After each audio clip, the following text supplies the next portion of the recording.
It's 11 p.m. in Washington, D.C., and something big is happening. Picture the Capitol dome lit up under the dark sky. Inside, phones are buzzing. Text messages are flying fast. Republican senators are reading the same message twice because they can't believe what they're seeing. But here's the thing. The person they're worried about, it's not a foreign adversary. It's not some scandal breaking in the press. It's the president of the United States, their president, their party's president. And he's furious, not at the usual targets, Democrats, CNN, or the media. He's furious at them. Now, let's take a step back for a moment because this requires context. Throughout American history, presidents have clashed with Congress. That's how the system works. It's supposed to happen. But there's a specific kind of moment, and we've only seen it a handful of times, when members of a president's own party decide that loyalty to the institution has to outweigh loyalty to the man. Richard Nixon didn't resign because Democrats turned on him. He resigned because Republicans, Barry Goldwater, Hugh Scott, John Rhodes, walked into the Oval Office and told him it was over. His own people. And that moment when the internal guardrails activate, that's what seems to be happening right now. So let me walk you through what triggered this. The President of the United States has been publicly entertaining a shocking idea using American military force against Greenland. Yes, Greenland. Let that sink in for a second. Greenland, which is part of Denmark. Denmark, a founding member of NATO. NATO, where Article 5 clearly states that an attack on one is an attack on all. So when the president floats the idea of military action against Greenland, he's not just talking about some random territory. He's talking about potentially sparking a conflict with our own allies, countries we've sworn to defend, allies that have fought alongside American soldiers for 75 years. And yet Senator Chris Murphy, in a moment that should have been unnecessary, had to explain to the American public that invading allied territory is more than just a bad idea. It has consequences. The fact that this had to be explained tells you everything about where we are. But here's where it gets really interesting. Republican senators who have voted alongside this president on nearly everything are quietly making calls, holding secret meetings. And what are they doing? They're working with Democrats to pass a war powers resolution, a bipartisan move to limit the president's ability to take unilateral military action. Think about that for a second. Republicans joining forces with Democrats to restrict the power of the president of their own party. This doesn't just happen. Something is breaking inside the coalition. And when the president found out what was happening, when he realized that key Republicans were supporting this resolution, his response? According to reports, it was not calm. It was not measured. It was profane, threatening, and enraged. Here's the kicker. The president doesn't see power as something he holds in trust. To him, it's personal. It's his. And when members of his own party stand against him, it's not seen as democracy at work. It's seen as betrayal. So what does a president do when he feels his authority slipping away? He declares an emergency. It's not the first time we've seen this. Presidents have emergency powers, but they're meant to be used for actual emergencies. Not this president. He's figured out something far more dangerous. Emergency declarations don't just unlock policy tools, they unlock political weapons. And right on cue, we get a new national emergency declaration. This one is tied to Venezuelan oil assets, framed as a matter of critical American energy security. Now, here's what that really means. Any benefit from Venezuelan oil would take years to materialize. We're talking about massive infrastructure requirements and uncertain production timelines. And the primary beneficiaries of this, not American consumers, certainly not the working families paying high gas prices. The real beneficiaries are multinational energy corporations.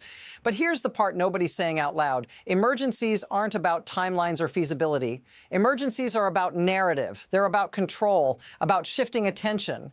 And when you're a president facing internal revolt over war powers and scrutiny over transparency failures, an emergency is a pretty convenient tool to use. Now, while the war powers resolution is making waves, something else is quietly but forcefully building underneath the surface. It's not getting the same media attention, but it might be the most critical development. Senator Sheldon Whitehouse has started raising alarms about something that could change everything. Inspector General compliance, missed statutory deadlines, and document releases that were promised but never came. He's not accusing anyone of wrongdoing, at least not directly.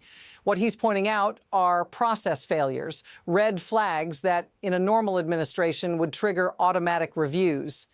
And this matters because inspectors general don't operate in the political spotlight. They deal with memos, records, and chains of custody, things that don't disappear when the news cycle moves on. But here's where it gets dangerous for the president. His entire strategy relies on controlling the narrative, flooding the zone with chaos, keeping every controversy competing for oxygen. And the slow, methodical work of oversight, that's a threat. The kind of threat that, if left unchecked, will eat away at his carefully constructed walls of distraction. Now let's talk about something that changes the game. While everyone's focused on the war powers fight, a much deeper issue is starting to bubble to the surface. The president's response to all of this? It's not just about military action or emergency declarations.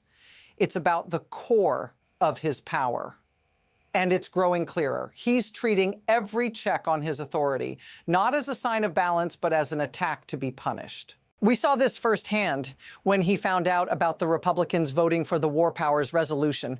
Reports say he called Senator Susan Collins directly, and it wasn't a calm conversation. It wasn't measured. It was profanity-laced, threatening, and enraged. Now, here's the twist that flips everything. The president doesn't see power as something he holds in trust.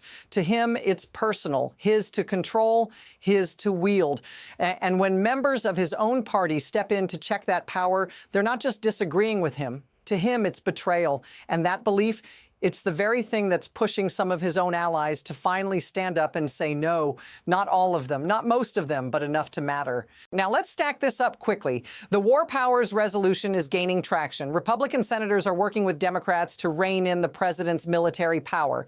Then there's the emergency declaration tied to Venezuelan oil, meant to shift attention, change the narrative, and give the president more control.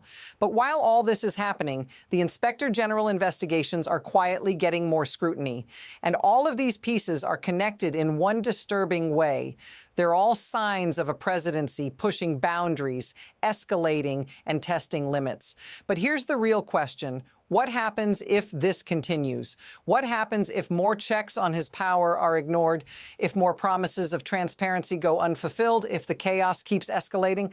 The president's response is clear. If you stand in his way, you're an enemy, and that's the message he's sending loud and clear. But now let's shift to something much more personal. What does all of this mean for you? For ordinary people? For families trying to make sense of what's going on? This isn't just a battle for political power. It's about the very systems that impact your life. The president's push for unchecked authority isn't just a game in Washington. It's a direct challenge to the institutions that keep things balanced. When power is allowed to flow unchecked, it's the everyday person who bears the consequences. The question isn't just about how politics will unfold in the coming months. It's about whether the rules we depend on, the very systems that ensure we have a functioning democracy, can still hold up when they're being tested like this. If this feels familiar, say so in the comments. How many times have we seen this kind of escalation before? When do we say enough is enough? Let's move beyond the outrage for a moment. This isn't just about the president or his political rivals. It's about something much deeper. What we're seeing unfold is a system in crisis, a system that's been pushed to its limits. The mechanism that allows this to happen, leverage, incentives, spectacle, fear, the system is designed to let power accumulate and grow, whether that's through emergency powers or by skirting oversight processes. But here's the unsettling part. This is how systems erode. Little by little, over time, the norms get pushed aside, the checks and balances become less effective, and eventually it becomes routine. Every time we allow one of these emergencies to slide by, it becomes that much easier for the next leader to do the same. And that's the moment when power stops being accountable and institutions stop functioning the way they were designed to. So what's next? Where does all of this lead? There are two paths ahead, and neither one is clear. On one hand, the Republicans who've broken ranks could stick to their guns, holding the line against a president who refuses to accept limits. If that happens, we might see real constraints on his power, real efforts to rein in his ability to act unilaterally. But there's another possibility. Those same Republicans could face immense pressure from within their own party, primary challenges, defunding, public humiliation. The full weight of the MAGA movement could force them back into line. The other path? We could see even more escalation from the president. If the emergency declarations keep expanding, if new crises keep getting manufactured, the situation will spiral even further. And every escalation creates new choices for lawmakers, for institutions, and for the public. It's a pressure cooker, and nobody knows which way it will blow. Here's the truth. We're at a critical crossroads, and the next move is already being formed. This is not just about one presidency, one party, or one scandal. This is about whether we still believe in limits, whether we still believe in the power of institutions to hold those in power accountable. And here's the thing. It's not about Trump. It's not about the Republicans or Democrats. It's about what we're willing to allow in the future. The Republicans breaking ranks aren't doing it for applause. They're doing it because they finally understand something that should have been obvious from the start. Power, when justified only by personal will and defended through intimidation, eventually turns on everyone, including them. The question remains, will the system hold? Will enough people stand up and say no? Will enough people resist the pressure? Stay tuned. This story isn't over, and it's only just beginning.